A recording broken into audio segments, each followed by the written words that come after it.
My aunt moved into my childhood home the day after my father's funeral and changed the locks before I could claim my inheritance. She said it was to protect my fragile mother, but I knew it was to claim the lake house my dad had built with his own hands, the one she'd always coveted. What followed was a 5-year silence, a void where family should have been, broken only by a lawyer's letter demanding I contribute to her substantial medical expenses or face a lawsuit over misappropriated family assets. The audacity was breathtaking.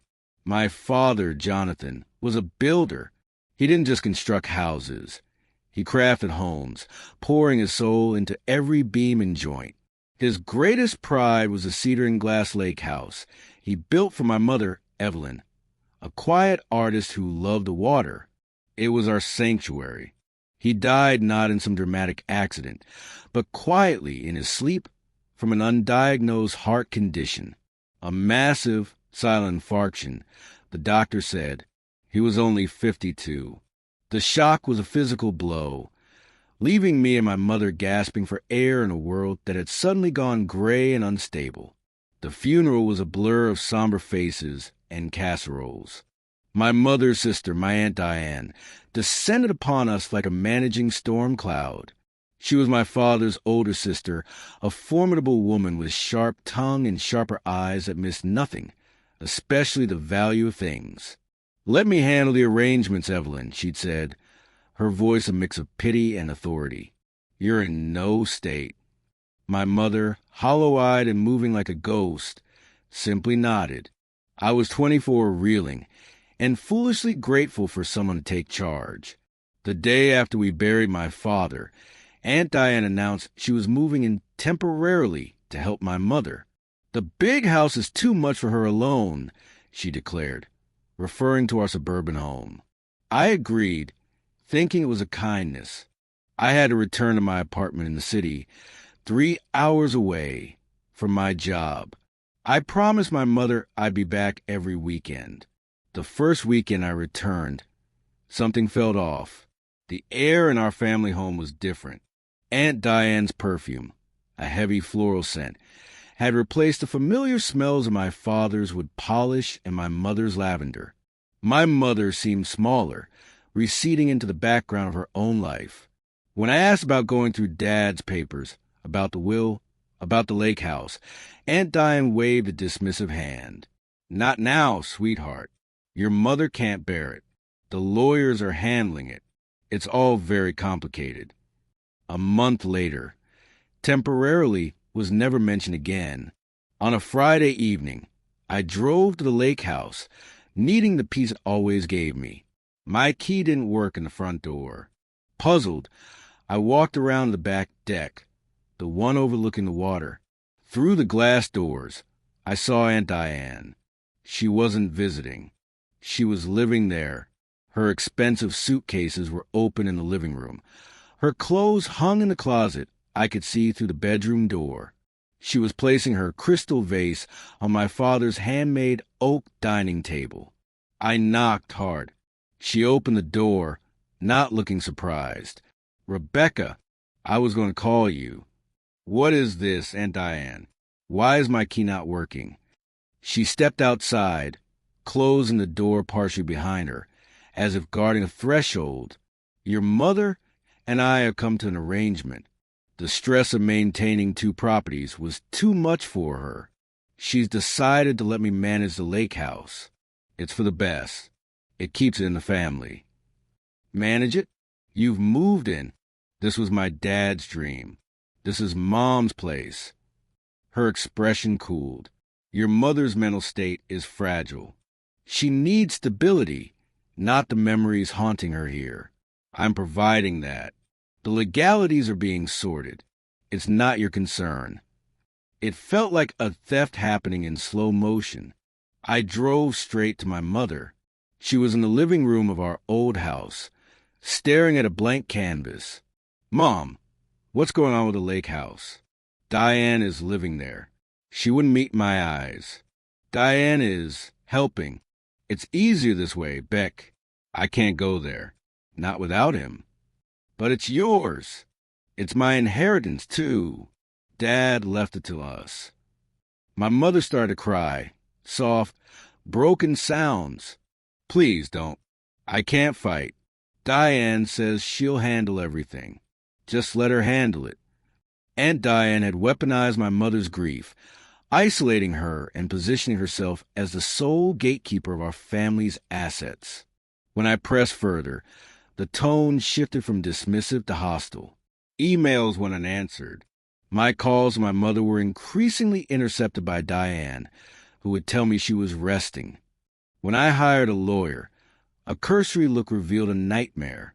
My father's will, leaving everything to my mother with a clear trust for me, was being challenged by Diane.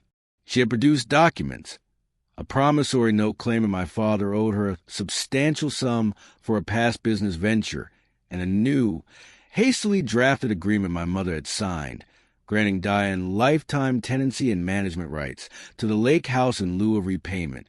My mother, in her fog of despair, had signed whatever was put in front of her. My lawyer said it would be a long, expensive, ugly court battle with no guaranteed outcome. The family home was mortgaged to pay for my father's medical bills and the legal fees Diane was now incurring. I was a junior architect, drowning in my own student debt. I couldn't afford a war of attrition. The final blow came at a family meeting Diane orchestrated. It was just the three of us in our old living room. "The truth is, Rebecca," Aunt Diane said, her voice syrupy with false regret, "your father's business wasn't as solid as you thought. He made poor investments. This debt to me is real. If we go to court, everything will be sold to pay creditors. Your mother could lose both houses. Or we keep it quiet. I forgive the bulk of the debt, and I care for the lake house. Your mother keeps this house to live in. It's the only sensible path." It was extortion wrapped in familial concern. I looked at my mother. She was staring at her hands, silent. The message was clear. If I fought, I would destroy what little my mother had left. The cost of truth would be her last shred of security. In that moment, I hated my aunt with a pure, fiery clarity, but I saw no way out. "Stay away from us," I whispered, my voice trembling with rage. "You take the lake house, but you stay away." Aunt Diane gave a tight, victorious smile. "I knew you'd see reason." That was the last time I saw either of them for 5 years. I cut all contact. The pain was too corrosive. I threw myself into my work, switching firms, taking on punishing projects, rising to the ranks on sheer grit and a refusal to be victimized again. I paid off my loans. I saved. I'd built a life of clean, hard lines and financial security, a fortress against the chaos of my family. I heard snippets, of course, through a distant cousin. I learned my mother had become a near recluse, and Diane had renovated the lake house, turning part of it into a vacation rental. The betrayal festered, a cold stone in my chest. Then the letter arrived. Thick, creamy legal paper. It was from a law firm I didn't recognize, stating that as a beneficiary of the unresolved estate of Jonathan Harris, I was being formally requested to contribute to the escalating and uncovered medical costs of my Aunt Diane Harris, who had been diagnosed with severe autoimmune disorder. The letter cited familial duty and hinted at potential legal recourse to recover assets for care if I did not cooperate. The enclosed documents listed staggering bills. The audacity was a shock that turned quickly to ice-cold fury. She had taken my father's legacy, isolated my mother, and now, after years of silence, she had the gall to send me a bill. I didn't respond. My phone, a number she must have dug up with great effort, began to ring. Voicemails piled up. First, from a number I didn't recognize. Her, voice weak and wheedling. "Rebecca, it's your Aunt Diane. I know it's been a long time. I'm in a terrible spot. The medical bills no one tells you. We're family. Rebecca, please." Then the tone changed. "I took care of your mother when you weren't there.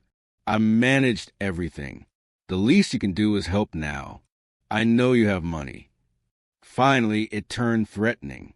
My lawyers are very confident.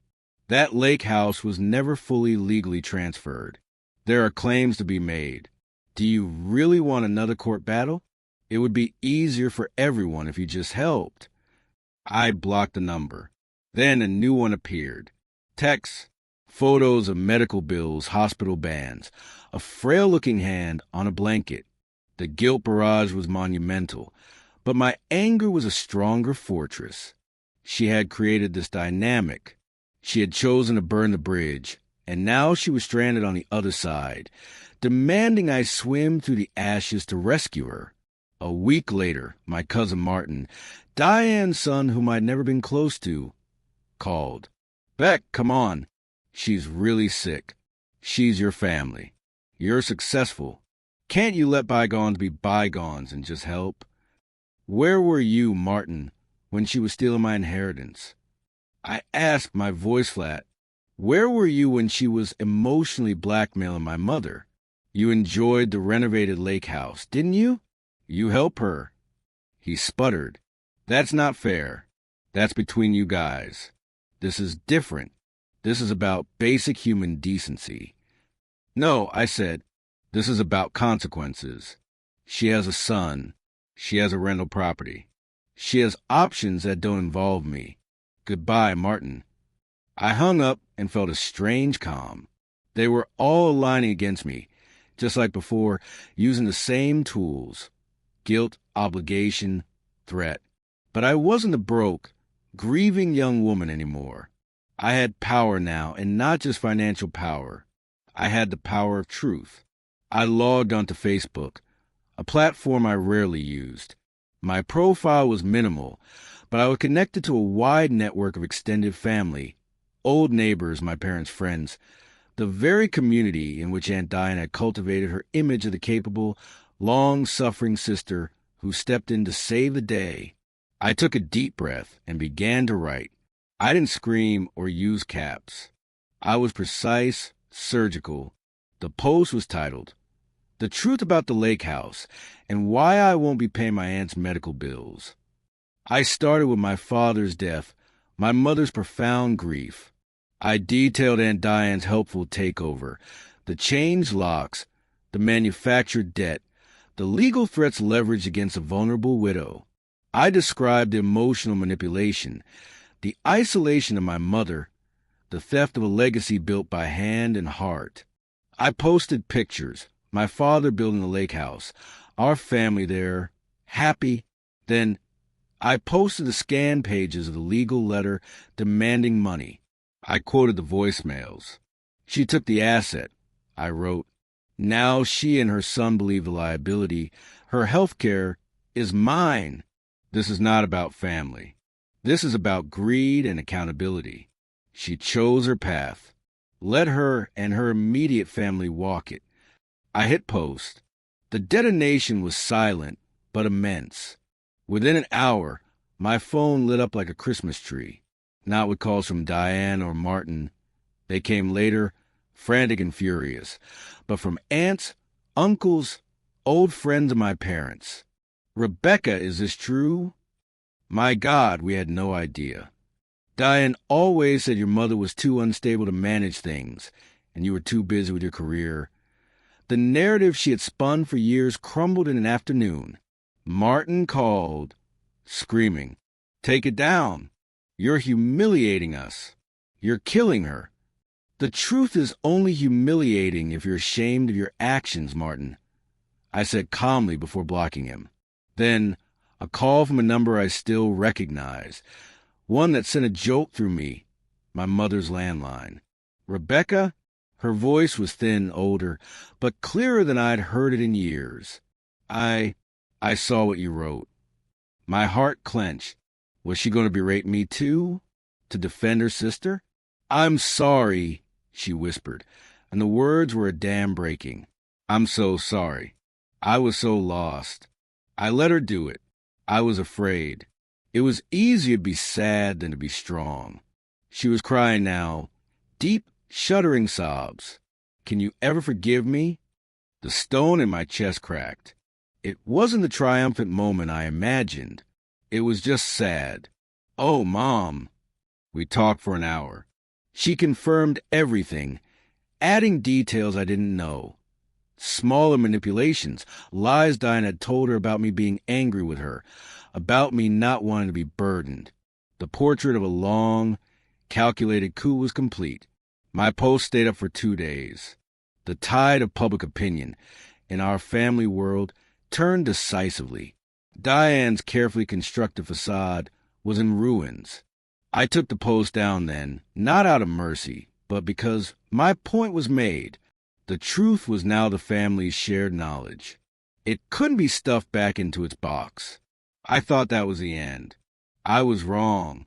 A month later, on a rainy Tuesday evening, I returned to my townhouse, a modern, secure building I owned. As I approached my front door, a figure stirred in the shadows of the covered porch. My breath caught. It was Aunt Diane. She looked shockingly old and diminished, leaning on a cane, her face pale and drawn, but her eyes, burning with a familiar, desperate intensity, were the same. "Rebecca," her voice was a rasp. "You need to leave.